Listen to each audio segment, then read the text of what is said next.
Jamie Lee Curtis and Lindsay Lohan are back to switch things up in Disney's Freakier Friday. Totally, yes. It's an absolute riot. Woo! And the only movie that can be described as so much weirder than the last time. What last time? it's the frequel You ready? we've been waiting for. That absolutely slays. What deeply out-of-touch old person came up with that? You did. Wow. Don't miss the comedy event of the summer for all ages. Disney's Freakier Friday. Now playing only in theaters. Get tickets now. Rated PG. Parental guidance suggested. Subtle results, still you, but with fewer lines. Botox Cosmetic, onabotulinum toxin A, is a prescription medicine used to temporarily make moderate to severe frown lines, crow's feet, and forehead lines look better in adults. Effects of Botox Cosmetic may spread hours to weeks after injection, causing serious symptoms. Alert your doctor right away as difficulty swallowing, speaking, breathing, eye problems, or muscle weakness may be a sign of a life-threatening condition. Patients with these conditions before injection are at highest risk. Don't receive Botox Cosmetic if you have a skin infection. Side effects may include allergic reactions, injection site pain, headache, eyebrow and eyelid drooping, and eyelid swelling. Allergic reactions can include rash, welts, asthma symptoms, and dizziness. Tell your doctor about medical history, muscle or nerve conditions including ALS or Lou Gehrig's disease, myasthenia gravis, or Lambert-Eaton syndrome, and medications, including botulinum toxins, as these may increase the risk of serious side effects. For full safety information, visit BotoxCosmetic.com or call 877-351-0300. See for yourself at BotoxCosmetic.com. This podcast is brought to you by Carvana. Got a car to sell but no time to waste? Hop on to Carvana.com to get a real offer for your car in seconds. All you have to do is enter your license plate, answer a few quick questions, and if you accept the offer, Carvana will pay you as soon as you hand the keys over. They even offer same-day pickup in many cities. Save your time, score some cash, and sell your car the convenient way to Carvana. Pickup times vary. Fees may apply. EVO. This series contains adult language and depictions of graphic violence. Listener discretion is advised.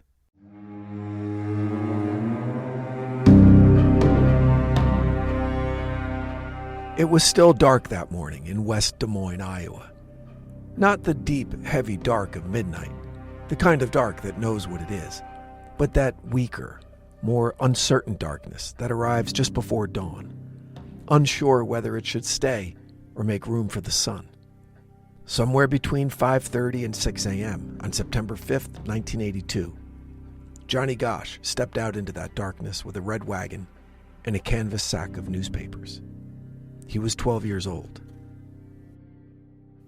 There's something inherently American about a boy delivering newspapers at the crack of dawn, like an oil painting of Norman Rockwell's childhood if you swapped the oil for corn syrup and the optimism for slow rotting dread.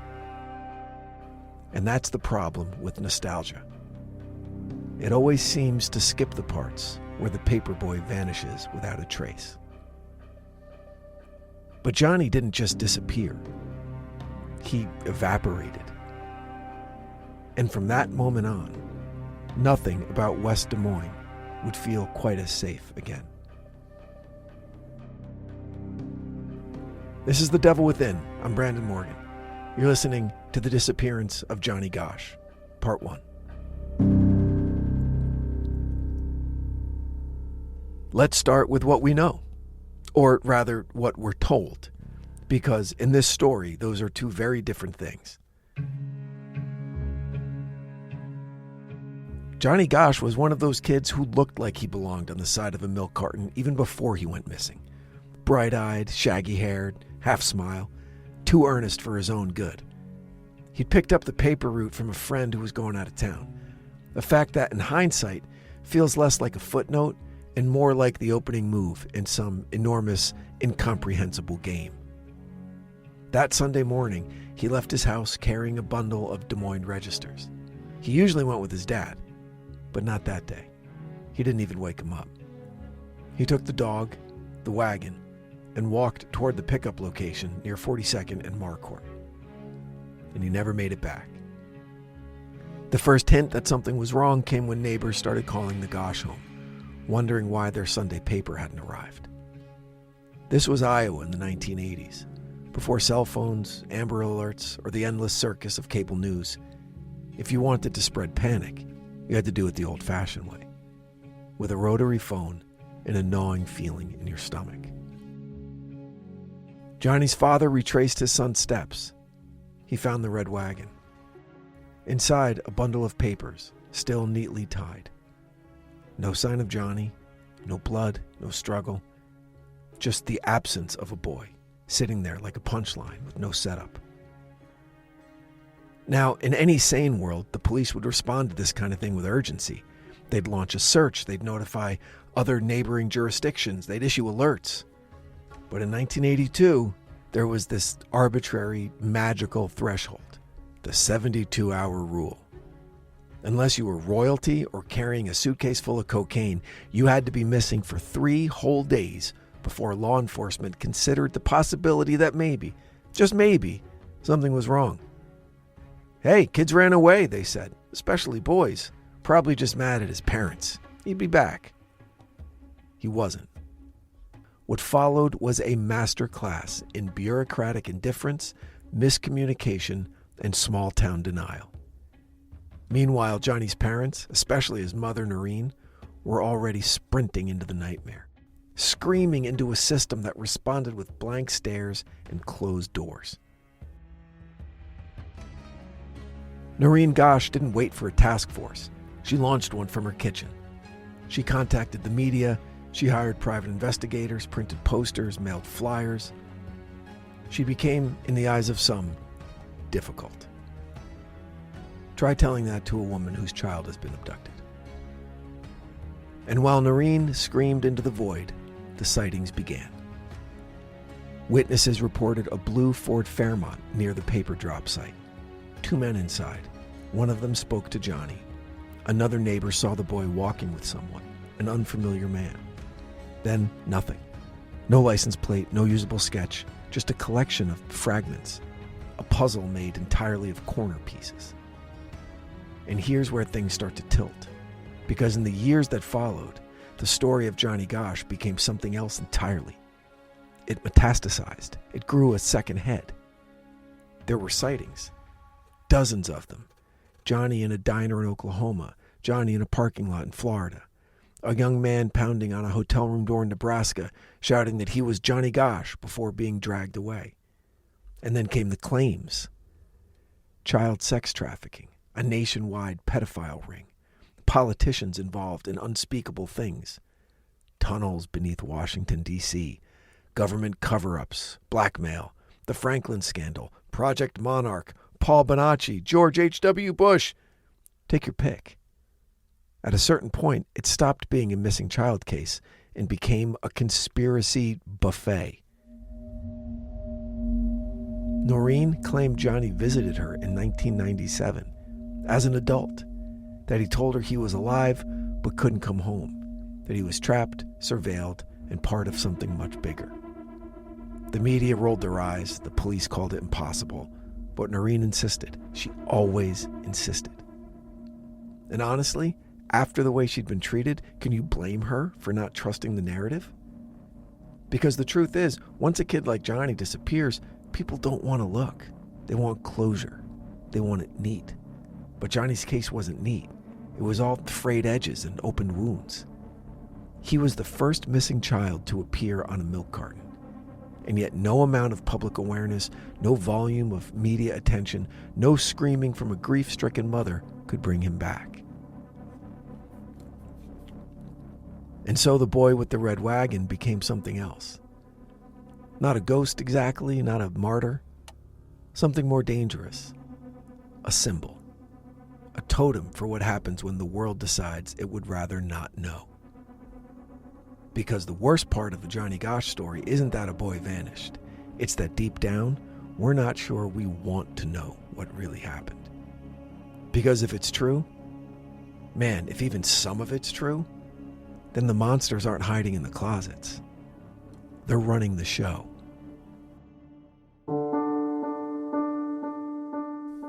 By now you've probably seen the photo. A boy in a red shirt, a slight smile, and a haircut that could only have come from a pair of kitchen scissors and a mother with too much faith in her own abilities. That's Johnny Gosch, America's first milk carton child. And like all good myths, the story isn't nearly as simple as the image suggests. Let's start with a little exercise in collective delusion. Ask the average American over 40 who the first missing kid on a milk carton was, and they'll say Johnny. It's practically tattooed on the nation's subconscious, right between Just Say No and Hands Across America. But it's not true. The first was Etan Patz, a New York City 6-year-old who vanished in 1979, 3 years before Johnny. The milk carton campaign began in earnest in 1984. Johnny disappeared in 1982. So you see the problem. But facts, as we've learned over and over again, don't matter nearly as much as myth. And Johnny's myth had everything. A quiet suburban street, a mother who was vocal about her grief, a conspiracy theory that made the Warren Commission look like a church bake sale, and somewhere, behind it all, a boy, vanished into the great American abyss, never to be seen again. Or so we're told. Here's what actually happened. Or at least what we can verify without relying on psychic mediums or CIA informants with names like Falcon.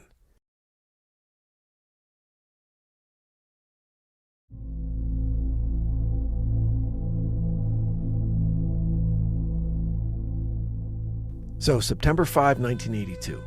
It's a Sunday morning in West Des Moines, Iowa, a place where the wildest crime is usually committed by a raccoon in someone's garage. 12-year-old Johnny Gosch wakes up early to deliver newspapers for the Des Moines Register. His dog, Gretchen, follows him as usual. His red wagon clinks behind him as usual. But unlike usual, Johnny goes alone. His father normally helped him on Sundays, but that morning, Johnny insisted on doing things solo. Now, there are conflicting reports about what time he left. Some say 5:45, others say closer to 6 a.m. Some say he took his red wagon, others say he left it behind. But let's not get bogged down in the trivialities. The point is, he was last seen near a local intersection by multiple witnesses talking to a man in a blue, two-toned Ford Fairmont. There was also another man following them on foot. And then, nothing. He vanished. Instantly, like a magic trick if the magician had no intention of returning the rabbit. By 7 a.m., customers were calling the Gosch house asking why they hadn't gotten their Sunday paper. Noreen and John Sr. found Johnny's wagon filled with undelivered newspapers 2 blocks from their home. No signs of a struggle, no ransom note, no body. Just absence. And thus, the American milk carton legend was born. Or, more accurately, repackaged and rebranded by a mother who refused to stay silent. Here's where things start to veer off the rails, in the best and worst way possible. Noreen Gosch became a problem. A real pain for the local authorities who were more comfortable writing parking tickets than chasing child trafficking rings. She refused to accept the idea that Johnny was just gone. She didn't want closure. She wanted a war. And she got one. Noreen launched a full-scale media campaign. She hired private investigators and testified before Congress. She published a book. She made enemies in law enforcement, made enemies in the press, and made enemies in Washington. Depending on who you ask, she was either a grieving mother with righteous fury or the patron saint of unhinged conspiracy theorists. And I'd argue that she was both. She claimed Johnny had been abducted by a child pornography and trafficking ring, that he was taken for the purposes of blackmail and control. She claimed he was still alive, that he had visited her in disguise years later in the dead of night, accompanied by another man. He wouldn't say where he was, he just wanted her to know that he was okay. And then he left. No photos, no fingerprints, just the kind of story that makes people raise an eyebrow, then lower their voice and say, "But what if it's true?" Let's talk about the milk carton itself. It wasn't just a picture. It was a statement. A silent scream from millions of breakfast tables. It said, "Someone is missing and we're not doing enough." And for a moment, America paid attention. We looked at those milk cartons. We wondered about the lives behind the smiles. And then we finished our cereal, tossed the carton in the trash, and we moved on. But the myth of Johnny Gosch didn't move on. It grew. Over the years, Johnny's name became attached to almost every child abduction conspiracy floating in the digital swamp. Franklin scandal, Project Monarch, Bohemian Grove. If it involved shadowy elites and missing children, Johnny was the mascot. There are even those who claim Johnny became Jeff Gannon, the mysterious conservative White House correspondent who popped up in the early 2000s with a suspiciously thin resume and access to press briefings that baffled even the most credentialed reporters. This theory has been widely debunked, but when did that ever stop anyone? So where does that leave us? With a boy, a wagon, and a mother who refused to be silenced. With a case that's as much a mirror as it is a mystery, reflecting everything we're afraid to admit, that kids disappear in broad daylight, institutions fail, and sometimes grief becomes its own religion. There's no resolution here, there's no tidy ending, just a story that keeps coming back, like a shadow that won't stay put. But let's dig deeper into the allegations, the lawsuits, and the man who said he was taken alongside Johnny. So there's something uniquely American about what happens next. Not the abduction of a child, tragic as that is, it happens everywhere. But what we do with the absence. We monetize it, we mythologize it, and we let the fringe step in with a flashlight and say, "Let me show you what's really going on."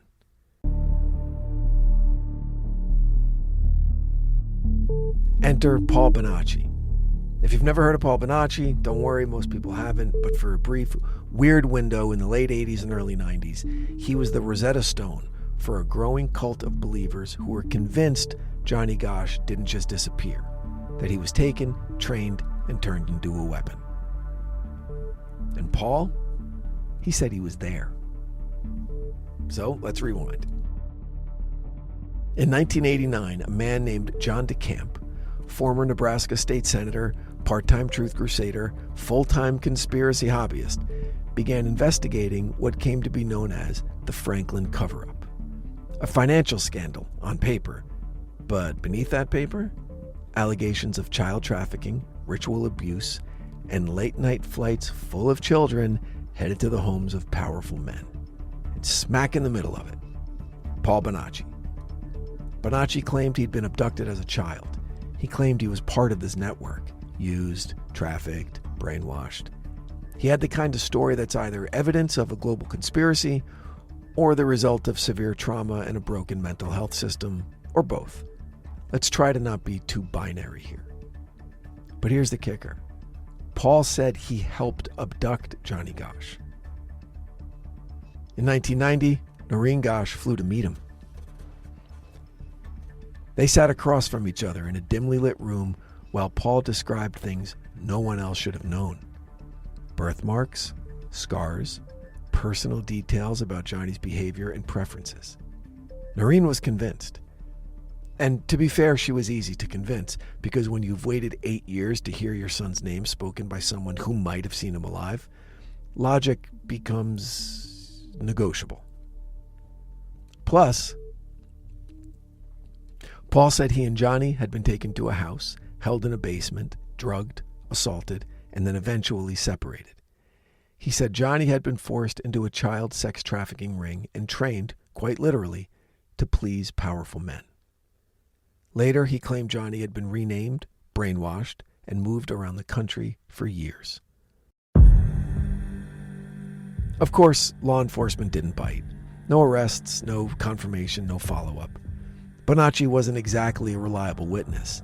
He suffered from dissociative identity disorder and had previously confessed to a litany of crimes that ranged from tragic to implausible to outright science fiction.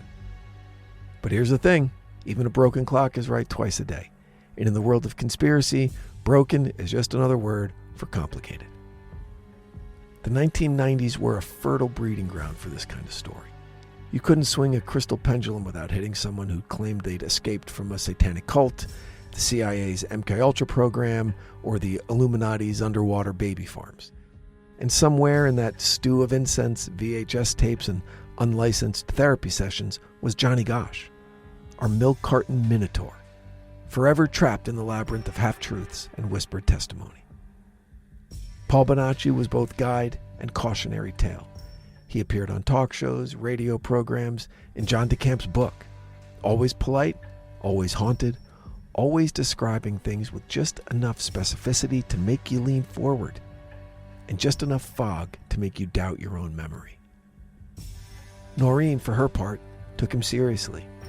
She believed Johnny was still alive, that he was fighting to survive, that perhaps he'd been so deeply conditioned and traumatized that he no longer even knew who he was. Which sounds absurd until you remember that governments have done stranger things in the name of national security. Don't believe me?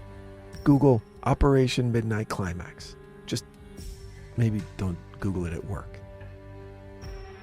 So let's pause here to consider the real horror. Because underneath all the hypnosis transcripts and the court affidavits is a much simpler truth. No one was ever held accountable. No one was charged. The leads, if they ever existed, dried up. The milk carton campaign fizzled. Paul Bonacci faded from the spotlight. And Johnny Gosch, still missing. Whether you believe Bonacci or not, his story exposes a glaring, gut-wrenching reality. We are woefully unequipped to deal with missing children in a world that actively preys on them. Most cases aren't national news. Most kids don't get their faces on milk cartons, and most parents don't have the resources or the sheer obsessive fire of someone like Noreen Gosch. And the result is silence, paper trails that vanish, case files that gather dust in small-town precincts staffed by guys who thought they'd be busting pot dealers, not digging through basement dungeons. But the Johnny Gosch story was never about a single boy. It became a symbol for institutional failure, for media complicity, and for the terrifying possibility that sometimes the monsters are real. Not metaphorical ones, real ones, with keys and salaries and summer homes.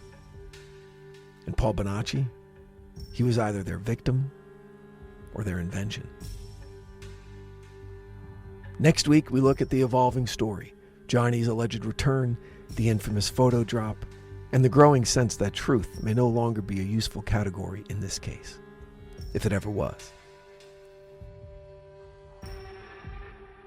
This has been The Devil Within, The Disappearance of Johnny Gosch, Part 1. If you're enjoying the show, drop us a 5-star review wherever you listen to podcasts. It helps us keep digging through the dark stuff so you don't have to. And remember, evil doesn't always come with a cape and fangs. Sometimes it just files the right paperwork and walks right in. Till next time, stay safe out there. The Devil Within is an EVO production, recorded live at Bel Air Studios in Los Angeles, California. For EVO Creative, I'm your writer and host, Brandon Morgan.